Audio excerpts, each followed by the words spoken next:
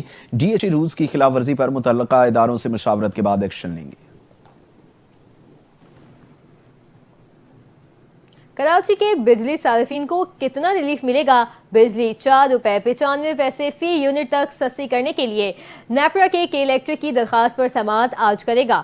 منظوری کی صورت میں صارفین کو 4 ارب 94 کروڑ روپے کا ریلیف مل سکے گا۔ الیکٹرک نے کمی کی درخواست فیول پرائس ایڈجسٹمنٹ کی مد میں دائر کر رکھی ہے۔ بجلی کی قیمتوں میں کمی دسمبر 2024 کے ایف سی اے کی مد میں متوقع ہے۔ نیپرا اتھارٹی درخواست پر سماعت کے بعد حتمی فیصلہ کرے گی۔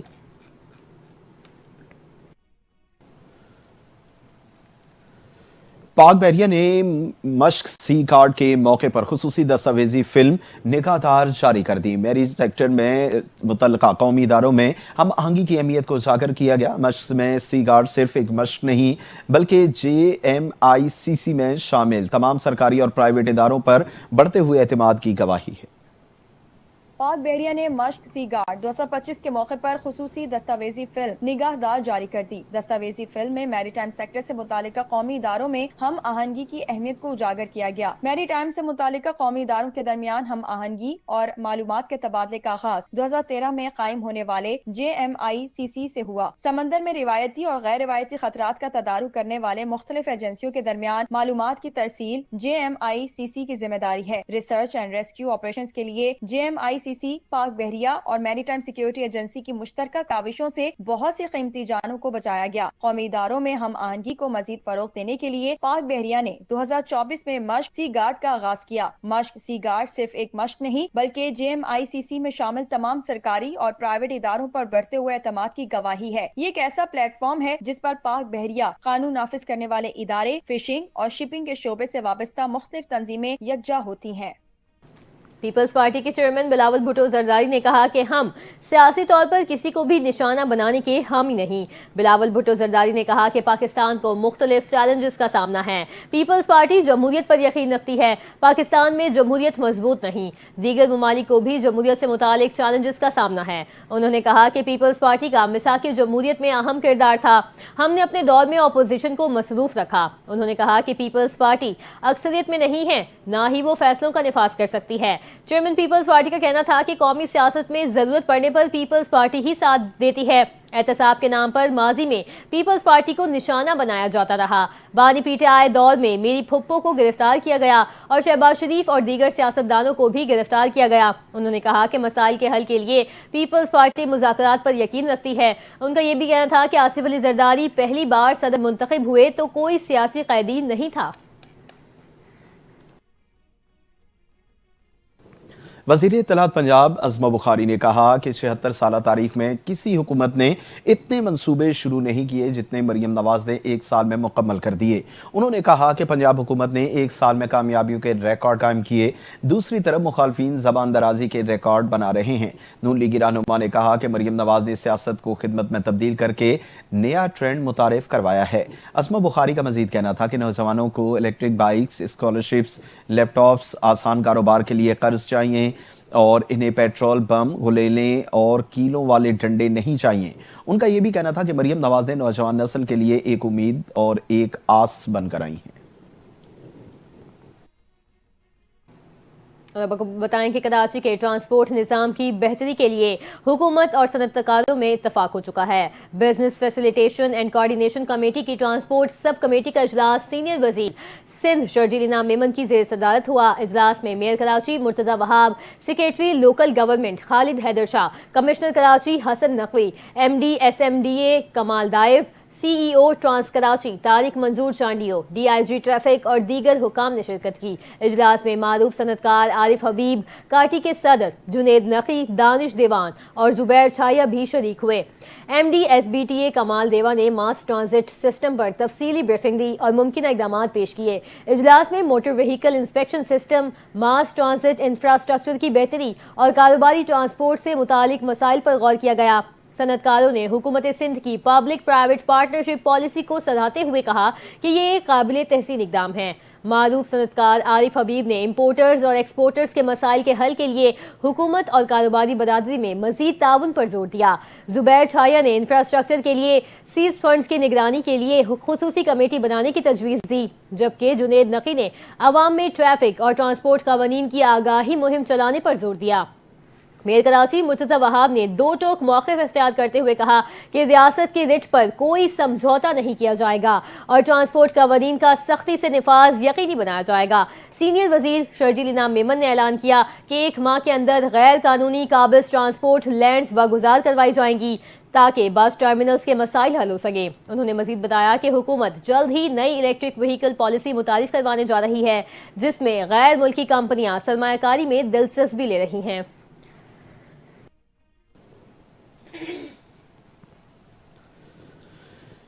دیگر خبروں میں آپ کو بتائیں کہ شہر قائد میں ٹریفک حادثات میں 2 افراد کی زندگیاں ختم ہو گئی۔ پہلا حادثہ کورنگی گودام چورنگی سوئی گیس آفس کے قریب پیش آیا۔ ریسکیو حکام کا کہنا ہے کہ متوفی موٹر سائیکل پر سوار، جبکہ حادثہ ٹرالر کی ٹکر سے پیش آیا۔ پتہ چلا کہ جس کا ڈرائیور موقع سے ٹرالر سمیت فرار ہو گیا۔ دوسرا حادثہ کورنگی سنگر چورنگی الحسن اسٹاپ کے قریب 2 موٹر سائیکلوں کے تصادم سے پیش آیا، جبکہ فوری طور پر متوفی شناخت نہیں ہو سکی، جس کی عمر 50 سال کے قریب بتائی جا رہی ہے۔ امدادی ٹیموں نے زخمی ہونے والے نوجوان کو 24 سالہ ناصر کو طبی امداد کے لیے اسپتال منتقل کیا۔ پولیس نے حادثے کی تحقیقات شروع کر دی۔ ملک میں بارشوں کا دھواں دھار سپیل، برفباری بھی وقفے سے جاری ہے۔ موسم خوشگوار ہو گیا، سردی کی شدت میں بھی اضافہ ہو چکا ہے۔ حادثات میں بہن بھائی سمیت 8 افراد جان کی بازی ہار گئے۔ بارش کا سلسلہ آئندہ چند روز تک جاری رہنے کا امکان ظاہر کیا گیا۔ اس حوالے سے مزید جانتے ہیں اس رپورٹ میں۔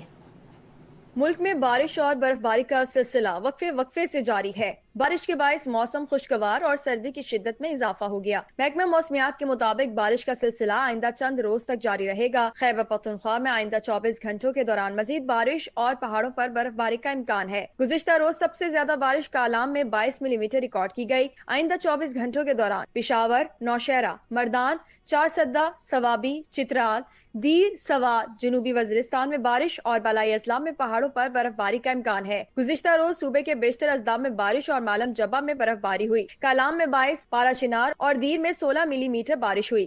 اس کے علاوہ مالم جبہ میں 12 اور پشاور میں 11 ملی میٹر بارش ریکارڈ کی گئی۔ دوسری جانب بارش کے باعث مختلف حادثات میں 2 بچوں سمیت 8 افراد جاں بحق، جبکہ خاتون اور متعدد زخمی ہو گئے۔ کرک میں مکان کی چھت گرنے سے 2 کمسن بہن بھائی جاں بحق ہوئے، جبکہ خاتون اور 2 بچے زخمی ہو گئے۔ ایک اور واقعے میں وادی نیلم میں 3 افراد برفانی تودے تلے دب کر لقمہ اجل بن گئے۔ اٹک میں سڑک پر پھسلن سے بس کھائی میں جا گری، جس کے باعث 3 افراد جان سے گئے، جبکہ حادثے میں 9 زخمی ہوئے۔ گلیات میں برفباری کے بعد پھسلن کی وجہ سے گاڑیاں آپس میں ٹکرا گئیں۔ پشاور میں کوہاٹ روڈ پر مکان کی چھت تلے دب کر 4 بچے زخمی ہو گئے۔ دیر بالا اور سوات میں بارش اور برفباری سے سردی لوٹ آئی۔ مالم جبہ، کالام اور ماہوڈنڈ میں برفباری سے ہر سو سفیدی چھا گئی۔ بلوچستان میں بھی خوب بارش برسی، چمن میں آندھی سے گھروں کی دیواریں اور بجلی کے ٹاور گر گئے۔ پنجاب کے شہروں شیخوپورہ، فاروق آباد اور دیگر علاقوں میں بارش سے جل تھل ایک ہو گیا۔ حماس اور اسرائیل کے درمیان 600 سے زائد فلسطینی قیدیوں کی رہائی اور 4 اسرائیلی مغویوں کی لاشوں کے تبادلے پر اتفاق کر لیا گیا۔ عرب میڈیا کے مطابق 6 سے زائد فلسطینی قیدی جو پچھلے ہفتے رہا ہوئے تھے، لیکن اسرائیل کی جانب سے ان کی رہائی روک دی گئی تھی، تاہم انہیں جلد رہا کیے جانے کا امکان ہے۔ اسرائیلی میڈیا نے بھی جنگ بندی ڈیل میں آئی رکاوٹ دور کرنے کی تصدیق کرتے ہوئے بتایا کہ فلسطینی قیدی آج رہا کیے جانے کا امکان ہے، جس کے بعد حماس 4 اسرائیلی مغویوں کی لاشیں مصر کے ذریعے اسرائیل کے حوالے کرے گا۔ دوسری جانب امریکی ایلچی اسٹیو وٹوف کا کہنا ہے کہ اسرائیلی نمائندے جنگ بندی اور دوسرے معاہدوں کے دوسرے مرحلے پر مذاکرات کے لیے روانہ ہو چکے ہیں۔ یہ مذاکرات قاہرہ، دوحہ میں مصر اور قطر کی میزبانی میں ہوں گے۔ اقوام متحدہ میں پاکستان کا غزہ میں فوری جنگ بندی اور پائیدار امن پر زور۔ عالمی برادری مقبوضہ فلسطینی علاقوں میں پائیدار امن کے قیام کو ترجیح دے۔ پاکستان کے متبادل مستقل مندوب عاصم افتخار نے 2 ٹوک موقف پیش کیا۔ مزید جانیے اس رپورٹ میں۔ اقوام متحدہ میں پاکستان نے غزہ میں فوری اور مکمل جنگ بندی کا مطالبہ کرتے ہوئے عالمی برادری پر زور دیا ہے کہ وہ مقبوضہ فلسطینی علاقوں میں پائیدار امن کے قیام کو اپنی ترجیح بنائے۔ اقوام متحدہ میں پاکستان کے متبادل مستقل مندوب عاصم افتخار نے سلامتی کونسل میں بریفنگ کے دوران کہا کہ اسرائیل کی مغربی کنارے میں جارحیت کو فوراً روکا جائے اور انسانی امداد کو کسی بھی صورت میں ہتھیار کے طور پر استعمال نہ کیا جائے۔ انہوں نے غزہ میں فوری جنگ بندی کی ضرورت پر زور دیتے ہوئے کہا کہ مشرق وسطی میں بدامنی کی بنیادی وجہ اسرائیل کا غیر قانونی قبضہ ہے اور عالمی برادری کو مقبوضہ فلسطینی علاقوں میں دیر پا امن کے قیام کو اولین ترجیح دینی چاہیے۔ عاصم افتخار نے سلامتی کونسل سے مطالبہ کیا کہ وہ فلسطینیوں کی جبری بے دخلی کے خلاف مضبوط موقف اختیار کرے۔ اور آپ کو بتائیں کہ تھائی لینڈ میں ڈبل ڈیکر بس بے قابو ہو کر درخت سے ٹکرا گئی، جس کے نتیجے میں 18 افراد ہلاک ہو گئے۔ غیر ملکی میڈیا کے مطابق حادثے کا شکار ہونے والی بس تھائی لینڈ کے دارالحکومت بینکاک سے سونگکھلا کے صوبے جا رہی تھی اور بس میں 49 افراد سوار تھے۔ حادثے میں 30 سے زائد افراد زخمی ہیں، جنہیں اسپتال منتقل کر دیا گیا۔ غیر ملکی میڈیا کے مطابق حادثے سے بس کو شدید نقصان ہوا اور اس کا اگلا مقام 2 حصوں پر تقسیم ہو گیا اور حکام کے مطابق واقعے کی وجوہات اب تک معلوم نہ ہو سکی۔ آسٹریلوی فاسٹ بولر پیٹ کمنز بھارت کے ایک ہی وینیو پر میچ رکھنے کے ICC کے فیصلے پر پھٹ پڑے۔ آسٹریلوی فاسٹ بولر نے کڑی تنقید کرتے ہوئے کہا کہ چیمپئنز ٹرافی میں بھارتی ٹیم کو فائدہ ہی فائدہ ہے۔ ایک ہی وینیو پر کھیلنے کی وجہ سے بھارت کی ٹیم کو ٹورنامنٹ میں بڑا فائدہ مل رہا ہے۔ واضح رہے کہ بھارت کرکٹ ٹیم کے پاکستان میں نہ آنے کی وجہ سے بھارت اپنے میچز دبئی میں کھیل رہا ہے۔